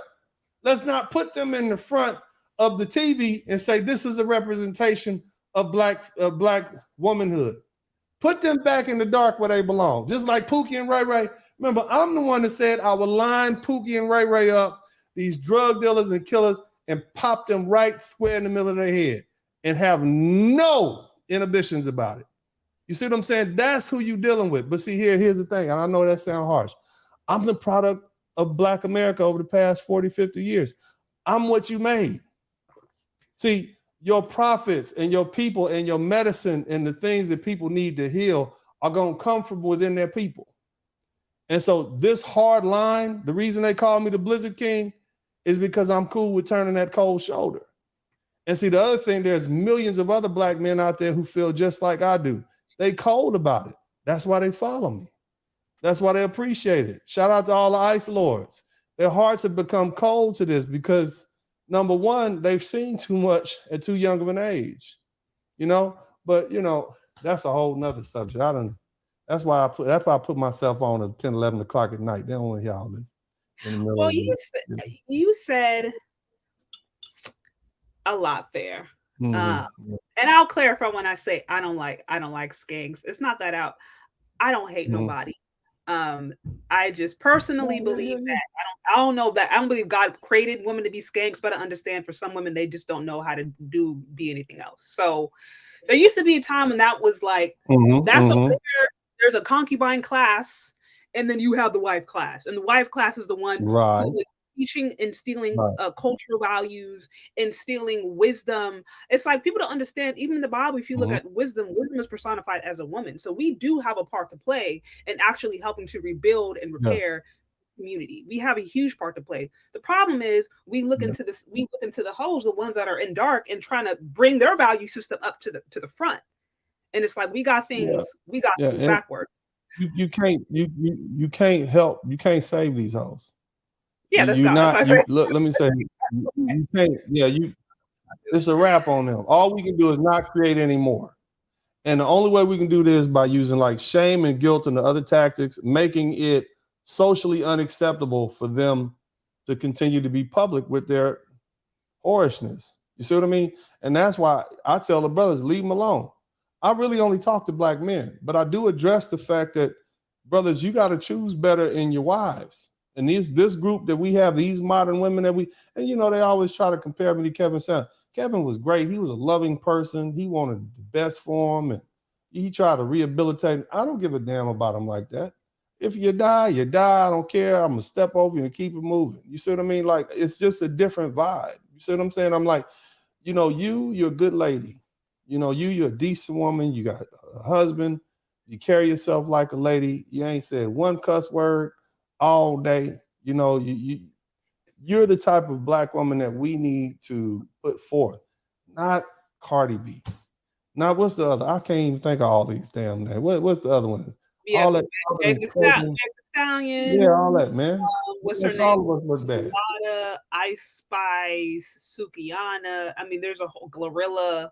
There's a whole genre, right? Yeah. And I think on this point, you made this point recently, I think in response to Dr. Umar, right? In his Captain Save-A-Hole, for lack of a better term, message. Right. He was imploring all black men to sign up to be stepdads, and sign up to be the leaders of these single parent households. Well, I still don't understand why he's saying this and isn't married, but anyways, he's, you know, trying to rah all these black men to basically Captain Save-A-Hole to the community. And your response is black men are not interested in leading; they're interested in leaving. Yeah. Now, with that, we know that when men leave the society implodes or it falls. There's just no other way around it. And so, are you saying that black men today are taking an accelerationist approach of like, look, our hands are off. We want this thing to implode, essentially, and maybe we will build something new. Would you say that that is the mindset of the productive, right, or black men who want something different? Well, I mean, you can look at society right now, and you can see that black men have left all the major institutions. They're not necessarily going to church. They're not getting married. These are the things that bind you to a society and bind you to a country. Passport Bros is at an all-time high. I think they're getting 250,000 orders for passports a month or a week or something like that. So yeah, it says you got a whole movement online dedicated to leaving. 51% of brothers are not married and don't have children. And it's not that they wouldn't make good husbands, because remember, 63% of black men by the time they reach middle age are middle class. So they could very well financially do that. And like a young lady put a TikTok post up, and she said, I was at the airport and the plane was full of black men on their way to Colombia. And then when I got to Colombia, the women pulled up and they was fine and cute, and the men were just getting taken off. I ain't seen none of them out. So that means they booed up somewhere. You know, they booed up somewhere in an apartment, hotel, VRBO. So they've already left. And it's just gonna get this passport, bro. People, this is just, it's a thing now. Like gangster rap took 20 or 30 years. Yeah, it's a culture. It's because it's a cultural, it's establishing itself as a cultural norm. There's been a cultural change, societal change. Passport Bros represents that. Now, oh yeah, what are you gonna do? I'm gonna go up and get a car. I'm gonna go to college. I'm gonna go up and travel overseas. You see what I mean? That's a thing now. And 10% of black folks in this country, in the United States, aren't from here.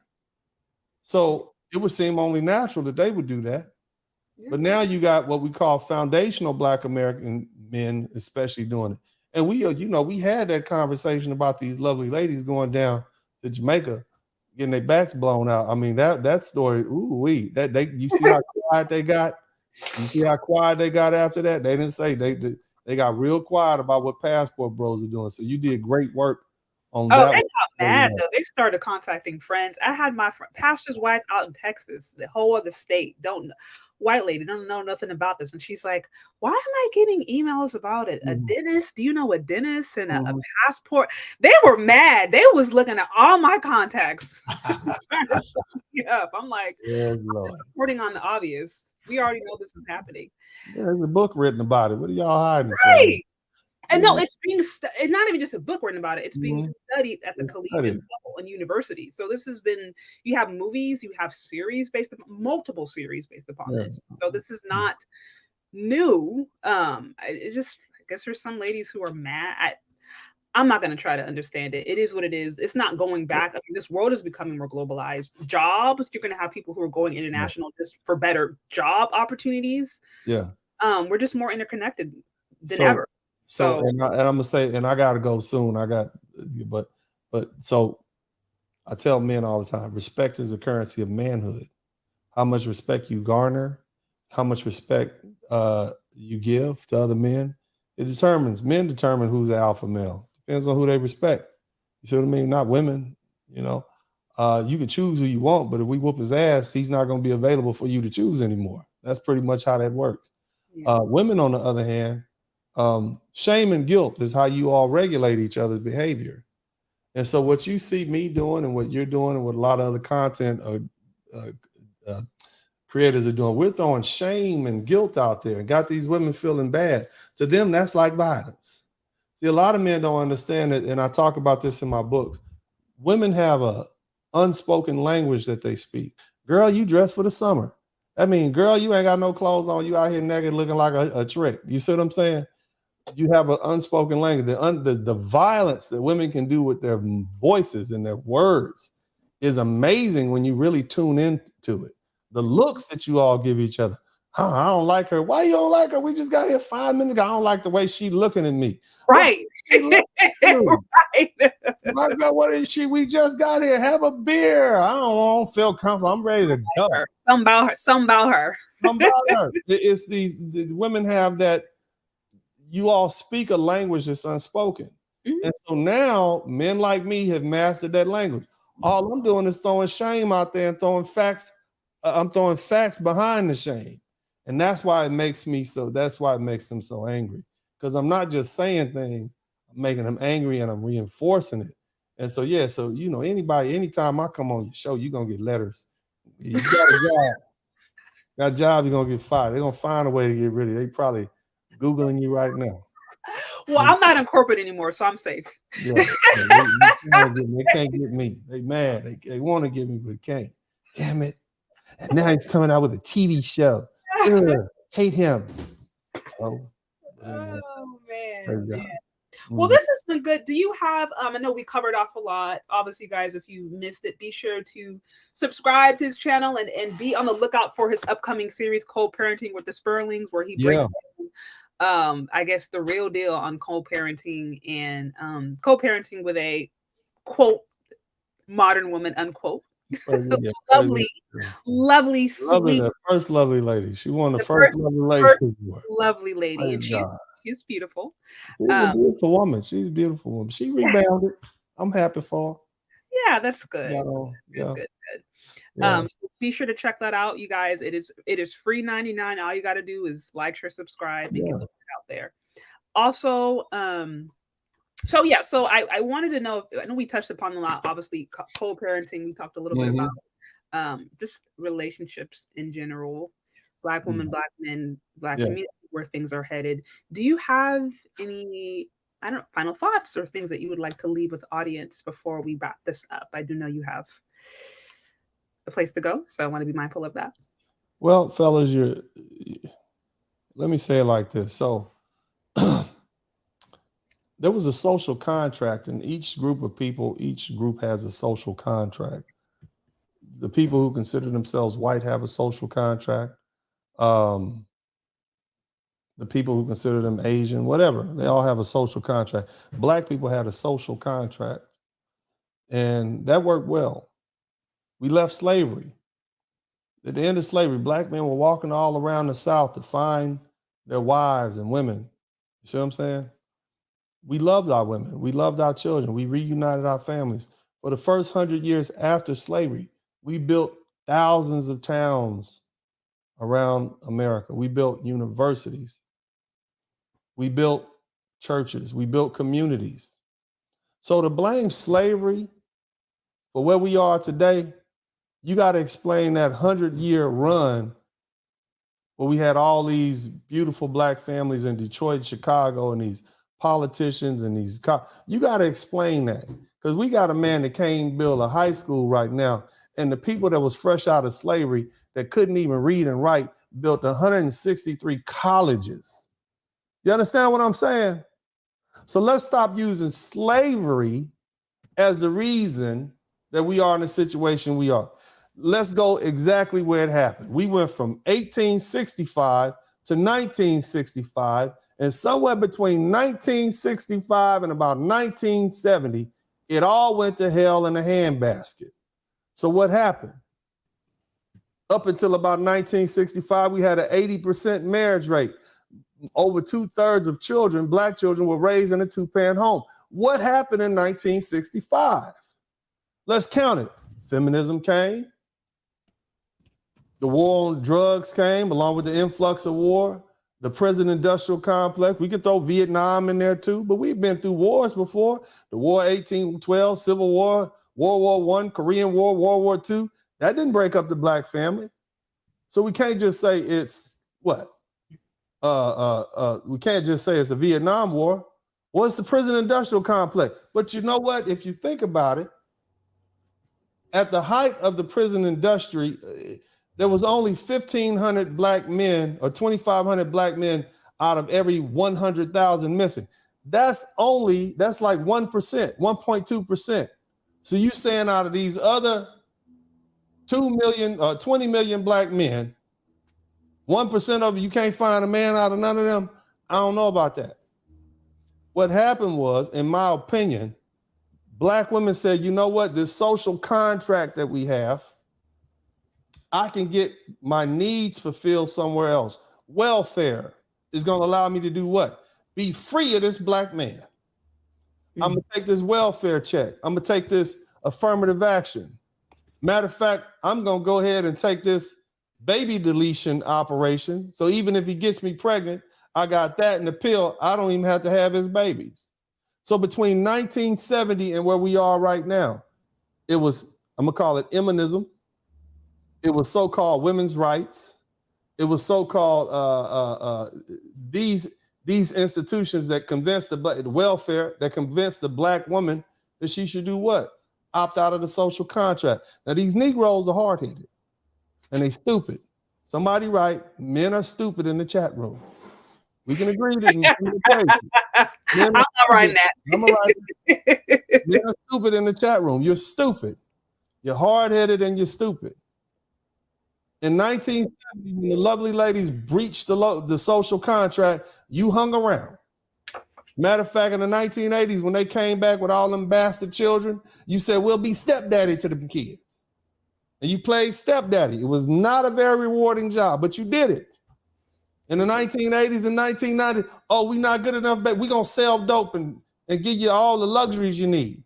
Some of y'all went to jail. Some of y'all didn't. It destroyed the community. But you start being simps is what you started doing. You start simping and more simping. Somewhere around 2015, 2014, somebody said, hold on a minute. This simping ain't working. They breached the social contract almost 40 years ago, and we still abiding by the social contract. We're still following the terms. But here we are in 2023. 2023, the brothers are saying, nah, they opted out, we opting out. What are our options? Well, the last negotiator we had, Kevin Samuel, said, hey, fellas, hold on a minute. Hold on a minute. I want y'all to be high value men, and that's going to increase your ability to attract more women. Let me work on you guys, make you the best you can be. He did that for 5.5 years. And he got guys to the point, and then he's like, oh, crap. I got all these high value men who have options, these Blue Henrys, and somebody type Blue Henry in the chat room, high value men. I built these guys up. I got a blueprint. I know what to do. But darn it, if I don't go over here and talk to these lovely ladies, Lovely. These 199-pound linebackers, these wide backs, these big body on chromes, and tell them, baby, you're not going to get a millionaire. You got 2 kids out of wedlock. Get you one of these nice men over here that make $62,000 a year, make a job out of it. Because if you don't, guess who's going to come get it? Maria. Absolutely. Maylin, Becky.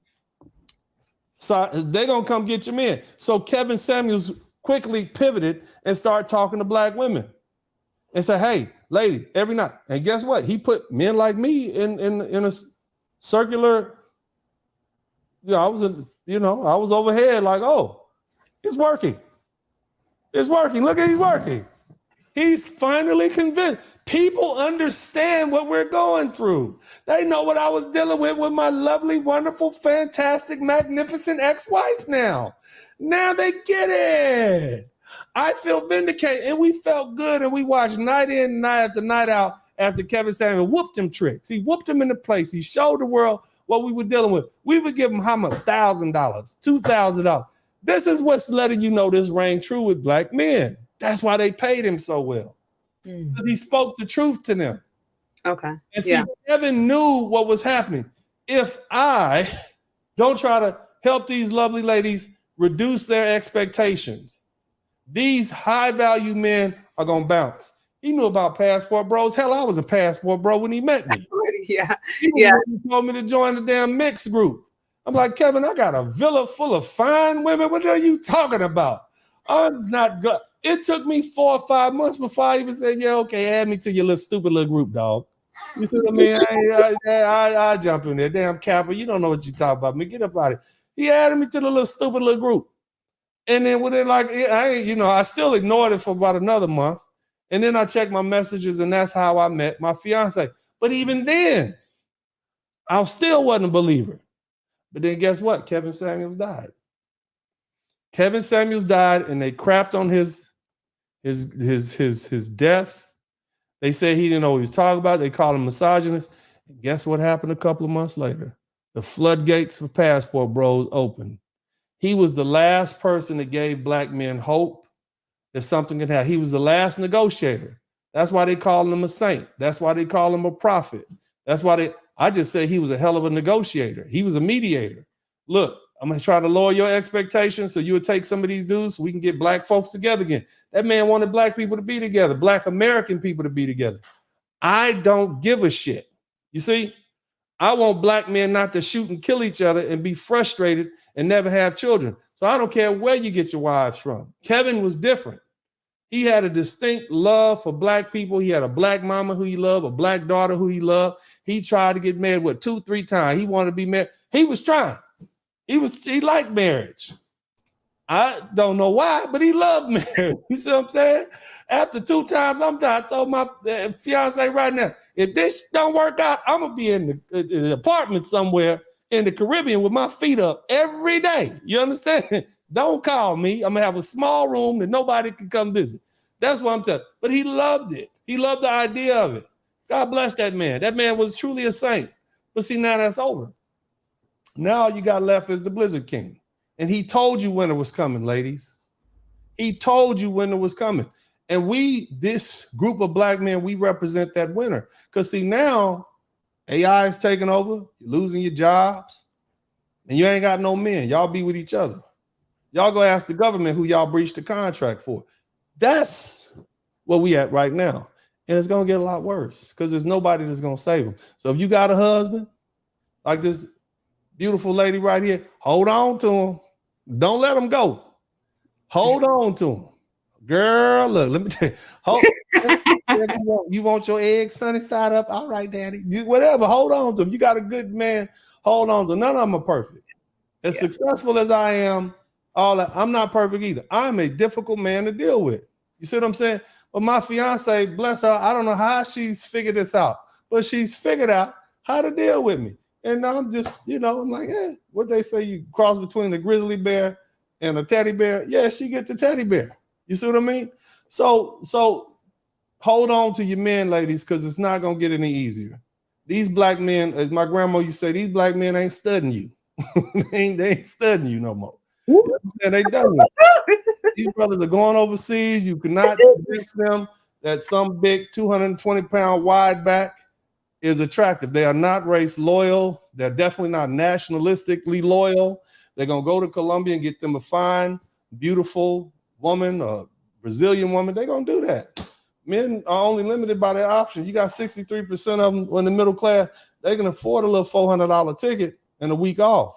They can do that every 3 months instead of taking your dumb butt out on a date for a cheeseburger. You see what I'm saying? You said it. With you. Did I say enough? Did I say enough? Did I get it in? I still can't. I'm mad you said a cheeseburger. Without the cheese. That's what they were. Cheeseburger without the cheese. 30% of women go on dates just to eat. They sad, hungry self, hungry heifers. That's what they are. I'm trying to understand how you have so many, and I mean no disrespect. I mean, you probably. I'm trying to understand you have so many women who are supposed to be hungry going on dates when 85% of Black women are overweight and obese. That's why they go on dates to eat. They hungry. But I'm like, but if you're people have hunger pains. Big people have hunger. They get hungry a lot. They need to eat more. Now all that grease and salt and it's calling them. They need. They need to. I can tell we're getting towards the end of the interview. Yeah, man. Well, I think you summed it up. I mentioned this before. A lot of women don't understand the blessings that they miss out on when they continue to push the idea that they don't need men. God didn't even create us like that. Man was created first, and then woman came along. So it's like there's an order. There are laws that are in place that God established that if you try to fight against those laws, you're just going to be fighting with the hands of God. And I truly think that is some of what is going on is there's just so much disorder, women who don't understand the value that men bring. Forget about money, forget about this high value. I mean, that's its own thing, but I'm just saying the intrinsic value that having a man in a family structure brings. When you remove that, you have exactly what we see is chaos. You have society. Chaos. Yeah, and I'm not going to tell these Black men to stay here and clean up this damn mess. It's not your job to clean this damn mess up. You're not psychologists. The Bible said God would send you a help meet. And when you look at those two words together, the help is basically someone who assists, and the meet is someone who saves you. Kind of like what my fiance did. She saved my big ass by taking me to the hospital. This is what you need, sir. You need to take this pill every day, reduce your blood pressure. Not a patient. I don't need a patient. You got a woman who's been out in these streets. She got all this trauma, all these problems. She got bullet wounds, tattoos, stretch marks, bastard kids. I'm not here to try to rehabilitate you. You see what I'm saying? And so, it's not these, and unlike the esteemed, honorable Dr. Umar Johnson, I'm not going to set you boys up, you fellas up to be sacrificial lambs for the Black community. It's over. It's over. It's some good Black women and it's some good Black men, and you got to separate yourself from the degenerates. And we have to push these degenerates to a corner of society so that they stay in their place. I am not going to just continue to allow the degenerates to speak for me. I don't want degenerates. I don't want gangsters, rappers, actors, ball players. Come on, let's name the rest. I don't want any of these people speaking on my behalf. Just like I wouldn't want strippers, prostitutes, hookers speaking on behalf of Black women. The nerve of Joe Biden to go speak to Cardi B to address Black issues. Yeah. You know what I'm saying? The nerve twerking for Joe Biden. This is what they think about you, Black woman. Absolutely. And so I am your best friend. See, I'm just a brave Black man. Well, really, I just don't give a shit. I'm the type of Black man that's willing to speak up and say it. And there's nothing anybody can do about it. Get behind me. Stand on my side and with these other Black men who are willing to chastise these women and put them back in their place. I'm not your enemy. See, I don't want you to get caught up like you did, Shay, and some dude think you walking down the street minding your business and he treating you like you for sale because he don't know the difference between you and a Cardi B because all y'all got the same reputation. All he sees is the skin color. So that needs to stop. That's an insult to womanhood. I know what Black women can be. I was raised by some decent black women, good black women. My grandmother specifically, she about your same color. You see what I mean? Tall, beautiful black woman. She was about 5'8", picked cotton for her whole life, but beautiful, elegant, regal. You see what I'm saying? And I have a great love and affinity for that woman. And that transfers to all black women. But I can't love these hoes. And she didn't love hoes either. She thought hoes and tricks was the worst thing on earth. You see what I mean? And that's we just getting back to some old school values. But I got to get on up out of here. In 2 hours, I'm getting delirious. I'm tired. Lord Jesus. When you start getting delirious, then you start getting a lot more loose. Animated. I know. I get loud. I need a nap. Yeah. Well, again, thank you for being here. I appreciate it. It's always a pleasure. You guys definitely be on the lookout for the show dropping tomorrow. I think somebody had a particular question. Let me see about the time that it's going to be. I think it was Salty Ball said, what time zone is airing the Coparenting Spurlings? So it's 5 o'clock Pacific time, 7 o'clock Central time. That's Houston and Chicago.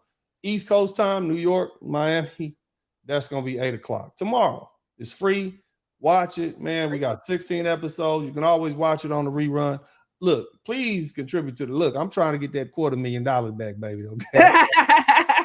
We trying to get that $250,000. This was a love project, but at this point, it seems to be the medicine that Black America needs. Because whether you like me or not, and what you see me doing on the internet is prosecuting people on behalf of my client in the court of public opinion.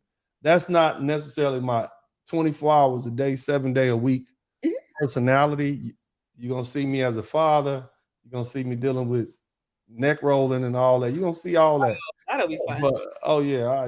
Oh, God. But I'm going to smile about it. We're going to keep it pushing. But, please contribute to the super chat when you see the show coming. Great lighting. It's not some and look, here's the thing. When it did air that one time, the episode, it was a #1 rated show in its time slot for 2 seasons straight. You see, people talked about it for they was like, oh my God, it was great. Yeah, I know, cost too much. Shit, y'all was talking about what the black man need to do. Y'all ain't helping the black man pay for it. The black, it's expensive. You don't know how many Air Jordans and Rolls Royces I could have bought for $250,000. But anyway, that's it. So y'all check it out tomorrow. It's gonna be on there.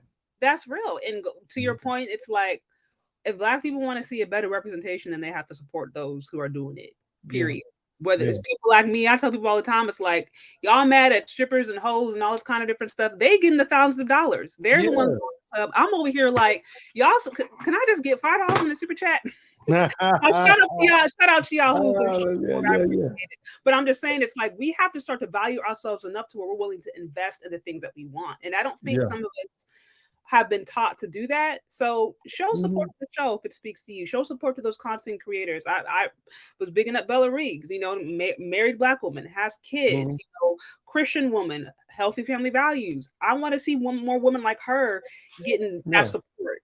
Her getting bigged up, not Cardi B, Sukihana. She got millions of followers.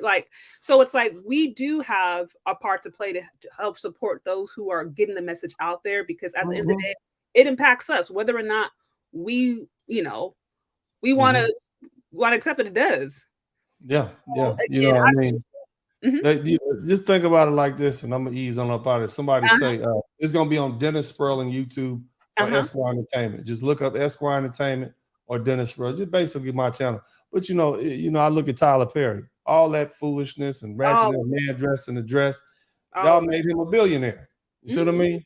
I'm telling you, just all you got to do is watch my show. The work is done. And talk about it. Talk about it on your broadcast. I freed it up so people on YouTube can talk about it. You can run the clips back. I can't believe he manipulated that poor girl like that. And did that. That is terrible. Oh my God. I see why she. Oh my God. I can see y'all, and I'm okay with it because it's done for a reason. You see what I mean? But it was necessary. At the end of the day, she ain't get no man. You had to hear about my kids getting beat up. Did you? It worked, didn't it? That's why that's wild. I'm gonna just leave it at that. But I'm glad y'all worked it out. She has her Prince Charming. You have your handsome Prince. I'm happy for. And you guys are. He is big. I got a boy. He'll be 16 tomorrow. He can fight for himself now, son. That's good. You can fight for yourself now. Praise God. Anyway, I'm gonna ease on up out of here like a 1978 Cadillac, baby. I'm gonna see you out of here. right. You take care. Thank you so much. Dr. D, I'm out. Okay. Well, it is always a pleasure to have him on the show. We'll see how many hate letters, or emails I get as a result. As I mentioned, you guys definitely be sure to go and check out the show. Is going to be airing tomorrow, Thursday. I think he said 5 o'clock Pacific Standard Time, 7 o'clock Central Standard Time. And it's going to be airing, I think, over the next couple of weeks. So just like his channel, subscribe to his channel. You can find it Dennis Spurling, or also Esquire Entertainment, which is his other channel where it's going to be broadcasting. Free 99. All you got to do is support. Do show some support. Also, financial contributions if you like what he's doing. Also, over here, as I mentioned before, part of our job to make sure that the message that we want is getting out there is to support those who are doing it. So, thank you to those of you guys who are generous and sharing love and support on the super chat. I appreciate you. Shout out to you, Barry Hamilton, with the $4.99 super sticker. Also, Demetrius with the 5. I know you are such a loyal supporter. I support all of you guys. I appreciate all of you guys. And as I mentioned before, a lot of things are changing. We talked a lot, co-parenting, state of Black America, dating, mating, Black women, passports, all of that. Y'all know where the community is at. At the end of the day, my goal is to help try to provide an alternate message for those lovely ladies who do not want to go with the status quo, who do not believe that they are prostitutes and whores and tricks and all that kind of different stuff. That's not what I'm about. I don't represent that. That's not my culture. That's not who God created me to be. So I like to provide a space where I can talk about cultural things. We can talk about what's going on in the community, what's going on in the world, but do it from a more wholesome, Christ-centered perspective. Y'all know I'm a Christ follower, and being a godly woman to me is very important. And also, I think family values are incredibly important. Honoring men, respecting men, understanding our role as a woman, understanding why we were put on this earth, truly understanding femininity with respect to men, not about trying to control them, not about trying to manipulate them, trying to figure out how to get as much money, but honoring who they are, honoring who God created them to be in the role that they have in our lives, in the lives of our family, in our community. So a lot to unpack there, but that's what I'm about. I love to connect with women who are about that. I love to share about my overall spiritual walk and just the importance of family values. So as always, be sure to like, share, subscribe if that speaks to you.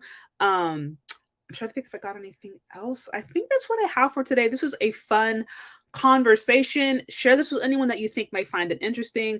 Definitely go and check out the channel, Dennis Spurling channel, if you haven't already. And thank you all of you new faces who I'm just meeting now because of coming over from Mr. Spurling's page. I appreciate all of you guys. I appreciate you being here. You could be literally anywhere else, but you're hanging out with me.